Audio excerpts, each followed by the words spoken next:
sebuah pegunungan, Iya. tidak kalah saing dengan yang lainnya. Oke, Kakak Witen Kolago, pemerhati bahasa dan merangkul anak muda UMKM.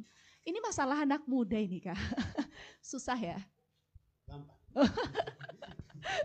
Gampang ya? Gampang. Ya, cara merangkul anak-anak muda itu seperti apa sih?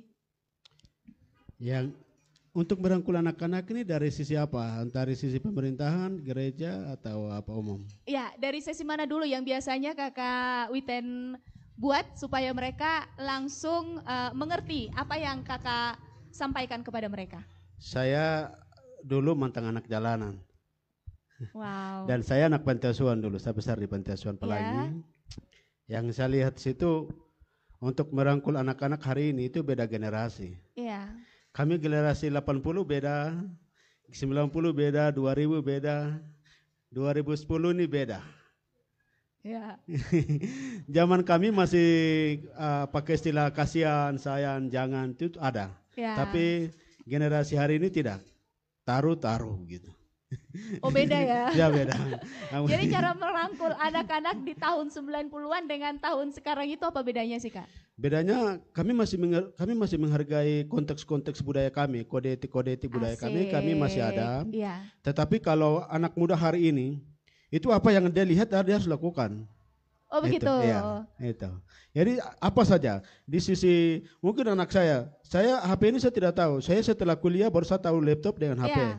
Tetapi anak-anak hari ini mereka tahu itu semua. Mereka tahu untuk saat ini iya, ya. untuk saat ini itu. Tapi itu generasi hari ini. Tapi untuk kelahiran 2010 hari ini yang saya lihat adalah di sisi konteks kebudayaan Bali itu mereka sudah hilang. Ya, sudah hilang. Dan itu pengaruhnya bukan dari mana-mana, tetapi itu kita alergi untuk pergi ke Honai. Ya. Itu alergi. Tetapi untuk cara merangkul, sebenarnya itu kita tanya mereka, kok bisa bikin apa? Oh begitu. Ya, Oh sekarang jadi langsung to the point ya. Ya, to the point. Kok bisa bukan bikin seperti apa? dulu lagi Nah, aduh tidak. kasihan Ya, atau bagaimana. Tidak ada. Tapi hari ini kok bisa bikin apa itu? Iya.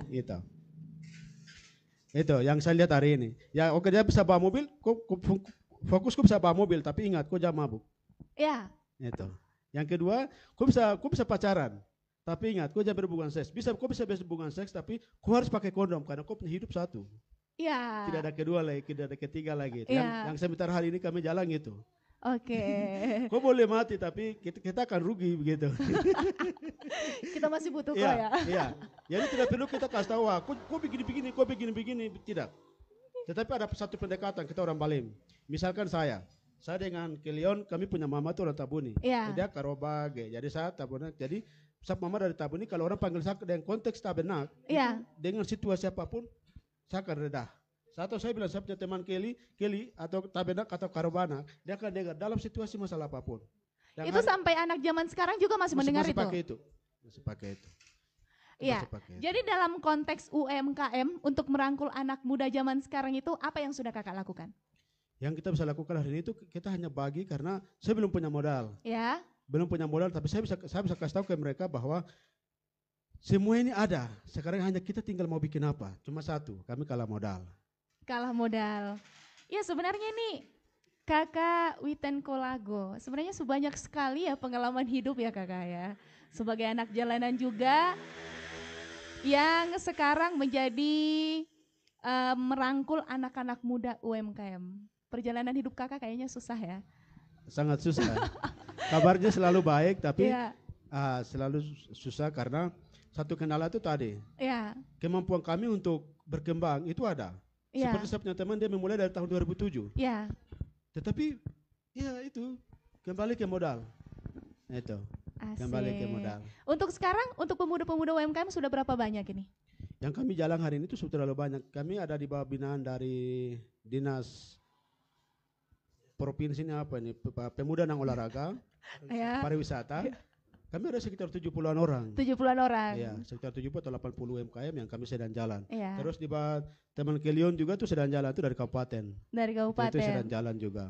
Itu. Tapi yang persoalan untuk di Papua Pegunungan itu pemerintah tidak pernah lihat kita punya skillnya. Asik. Pemerintah lihat kita mungkin karena saya ya kumis, terus mungkin karena pakai bajunya kotor, jadi Iya. mungkin saya dianggap seorang bodoh begitu. Tapi tidak pernah tanya saya, adikku bisa bikin apa? Iya. Kau skillnya apa? Ini kan tidak pernah tanya itu. Itu menjadi persoalan untuk kami. Jadi ya sudah, kita dianggap mungkin bodoh terus, ya sudah. Sampai hari ini ada seperti itu. Tapi tetap jalan ya Kak Tetap ya? jalan. Memang Tetap kita semangat ya Kak? tetap semangat. Mau kemana Untuk sampai gitu. saat ini cara merangkul mereka kalau memang tidak ada dari pemerintah. Jadi dari Kakak sendiri nih. Jadi apa yang sudah Kakak lakukan sampai saat ini? Hari ini saya bilang generasi harus balik, Ya, kembali ke tanah. asik. Mau harap pemerintah nanti kita kecewa. Ya, Lebih bagus kita kerja kebun. kerja kebun. Jadi untuk saat ini udah berapa banyak ini kebun yang sudah digarap? Itu kami ada bikin di 2 lokasi. Saya harap kalau Riri bisa hadir di kita tempat itu sangat senang sekali. Asik. Langsung di kebun. Lagi nih. Jadi di sana kami ada sekitar 2 lokasi, 2 Ya. distrik. Yaitu 1 distrik Aslogaima, 1 distrik Silokarnodoga. Jadi harap kalau Wow. bisa hadir itu kami sangat welcome sekali di sana. Kami akan hadir Kak. Langsung di kebun supaya kita jangan baku tipu di kertas. Iya.